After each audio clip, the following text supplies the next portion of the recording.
আসসালামু আলাইকুম প্রিয় শিক্ষার্থীরা। তো এই ভিডিওর মাধ্যমে তোমাদের জানাবো যে যেহেতু তোমাদের একাদশ শ্রেণী ভর্তির ফলাফলটা প্রকাশিত করা হয়েছে, একই সঙ্গে তোমাদের মধ্যে অনেক শিক্ষার্থী কিন্তু একাদশ শ্রেণীতে কলেজে ভর্তির জন্য চান্স পেয়েছে। তো তোমরা যারা কলেজে ভর্তির জন্য চান্স পেয়েছো, এখন তোমাদের করণীয়টা কী? তো যেহেতু তোমরা যে কোনো একটি কলেজে ভর্তির জন্য চান্স পেয়েছো, এখন তোমাদের হাতে তিনটি কাজ রয়েছে। এই তিনটি কাজ তোমাদের অবশ্যই করতে হবে। তো এই ভিডিওর মাধ্যমে তোমাদের জানাবো, যেহেতু একাদশ শ্রেণী ভর্তির ফলাফলটা প্রকাশিত করা হয়েছে, তোমরা এখানে দেখতে পাচ্ছ। তো এখন তোমাদের প্রথম যে কাজটি করতে হবে, তোমরা যে কলেজটায় চান্স পেয়েছো এই কলেজটা তোমাদের এখন নিশ্চয়ন করতে হবে বা কলেজটা কনফার্ম করতে হবে। তো বিষয়টা হচ্ছে যে কলেজ কনফার্ম কীভাবে করতে হয়, তোমরা এখানে একটা থাম্বনেল দেখতে পাচ্ছ। এই ভিডিও ডিসক্রিপশনে এই ভিডিও লিঙ্ক দেওয়া রয়েছে, চাইলে তোমরা সেখান থেকে দেখে নিতে পারবে যে কলেজটা নিশ্চয়ন কীভাবে করতে হয় বা কলেজটা কনফার্ম কীভাবে করতে হয়। তো এখন আমি তোমাদের দেখাবো যে কলেজ কনফার্ম কত তারিখ থেকে শুরু হয়, কত তারিখের মধ্যে তোমাদের করতে হবে, সেটা তোমাদের একটু পরিষ্কার করে দেয়।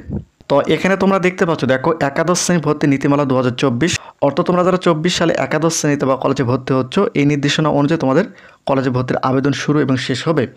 তো তোমরা যারা প্রথম পর্যায়ে একাদশ শ্রেণীতে বা কলেজে ভর্তির জন্য চান্স পেয়েছো বা তোমরা যে কলেজটা চান্স পেয়েছো ওই কলেজটা কিন্তু তোমাদের নিশ্চয়ন করতে হবে।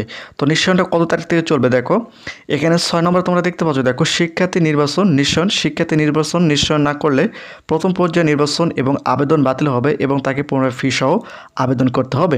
তো এটা তোমাদের একটু পরিষ্কার করে দেয়। তোমাদের মধ্যে যে সকল শিক্ষার্থীদের পছন্দক্রম অনুযায়ী কলেজে চান্স পেয়েছো, তোমরা চাইলে কলেজটা নিশ্চয়ন করতে পারো। আর তোমরা যারা পছন্দক্রম অনুযায়ী কলেজে চান্স পাওনি, তোমরাও কিন্তু কলেজটা নিশ্চয়ন করতে পারো। তবে অবশ্য তোমরা যারা পছন্দক্রম অনুযায়ী কলেজ চান্স পাওনি, তোমরা চাইলে কিন্তু কলেজটা নিশ্চয় না করে দ্বিতীয় পর্যায়ে গিয়ে একাদশ শ্রেণীতে ভর্তির আবেদন করতে পারো। এটা সম্পূর্ণ তোমাদের ইচ্ছে।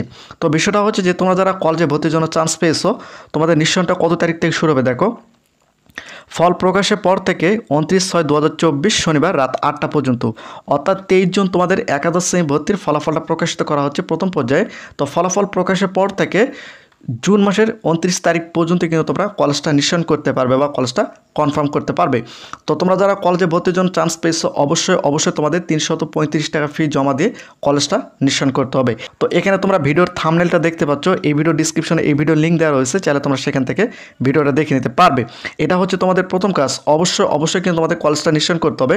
তোমরা যদি কলেজটা নিশ্চয়ন না করো, তাহলে তোমরা যে প্রথম পর্যায়ে একাদশ শ্রেণীতে ভর্তি হওয়ার জন্য 150 টাকা ফি দিয়ে জমা দিয়েছিলে, যে আবেদন করছিলে, সে আবেদনটা সম্পূর্ণ বাতিল হয়ে যাবে। একই সঙ্গে তোমরা যে কলেজটা চান্স পেয়েছো, তোমরা যদি কলেজটা নিশ্চয় না করো, সেক্ষেত্রে কিন্তু ওই কলেজে আর তুমি ভর্তি হতে পারবে না। তোমাদেরকে আবার দ্বিতীয় পর্যায়ে গিয়ে একাদশ শ্রেণীতে ভর্তির আবেদন করতে হবে। অবশ্যই তোমাদের এটা মাথায় রাখতে হবে। এবং 2 নম্বর যে কাজটি করতে হবে সেটা হচ্ছে যে তোমাদের ভর্তি শুরু। এখানে তোমরা 15 নম্বর দেখতে পাচ্ছ। দেখো ভর্তি বলতে তোমরা যে কলেজটা চান্স পেয়েছো ওই কলেজে কিন্তু তোমাদের সরাসরি যেতে হবে এবং সঙ্গে করে তোমাদের কিছু কাগজপত্র নিয়ে যেতে হবে। তো কী কী কাগজপত্র নিয়ে যেতে হবে, এখানে তোমরা একটা থাম্বনেল দেখতে পাচ্ছ, এই ভিডিও ডিসক্রিপশনে এই ভিডিও লিঙ্ক দেওয়া রয়েছে, চাইলে তোমরা সেখান থেকে ভিডিওটি দেখে নিতে পারো।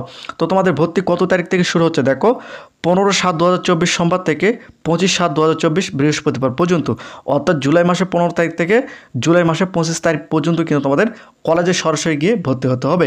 এখন বিষয়টা হচ্ছে যে তোমরা যে কলেজটা চান্স পেয়েছো এবং তোমরা যে কলেজটা কনফার্ম করছো বা নিশ্চয়ন করছো, ওই কলেজের অফিসিয়াল ওয়েবসাইটে কিন্তু তোমাদের যেতে হবে এবং সেই কলেজটা কত টাকা ফি নির্ধারণ করছে এবং ওই কলেজটায় ভর্তি হওয়ার জন্য তোমাদের সঙ্গে করে কী কী কাগজপত্র নিয়ে যেতে হবে, প্রত্যেকটা ডিটেলসে কিন্তু তারা তাদের নিজস্ব ওয়েবসাইটে বা অর্থাৎ তোমরা যে কলেজটা চান্স পেয়েছো ওই কলেজের নিজস্ব ওয়েবসাইটে কিন্তু তারা উল্লেখ করবে বা তারা নোটিশ প্রকাশিত করবে। সেই নোটিশ অনুযায়ী তোমাদের ওই কলেজে ভর্তি ফি একই সঙ্গে কী কী কাগজপত্র লাগবে প্রত্যেকটা কিন্তু তোমাদের সঙ্গে করে নিয়ে যেতে হবে। এটা হচ্ছে 2 নম্বর, অর্থাৎ তোমরা যে কলেজটা চান্স পাবো ওই কলেজে কত টাকা ফি এবং কী কী কাগজপত্র সঙ্গে করে তোমাদের নিয়ে যেতে হবে, সরাসরি ওই কলেজে যেতে হবে। সকল ডিটেলসে তোমরা যে কলেজে চান্স পাবা ওই কলেজের অফিসিয়াল ওয়েবসাইটে কিন্তু তারা নোটিশ প্রকাশিত করবে।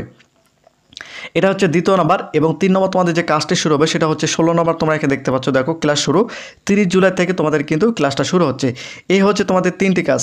অর্থাৎ তোমরা যারা একাদশ শ্রেণীতে প্রথম পর্যায়ে কলেজটা কনফার্ম করছো, অর্থাৎ তোমরা যারা প্রথম পর্যায়ে একাদশ শ্রেণীতে ভর্তির আবেদন করার পর তোমরা যে কলেজটা চান্স পেয়েছো, চান্স পাওয়ার পর এই 3টি কাজ অবশ্যই তোমাদের করতে হবে। তো প্রতিনিয়ত শিক্ষামূলক খুঁটিনাটি আপডেট ভিডিও পেতে অবশ্যই চ্যানেলটিকে সাবস্ক্রাইব করে রাখো।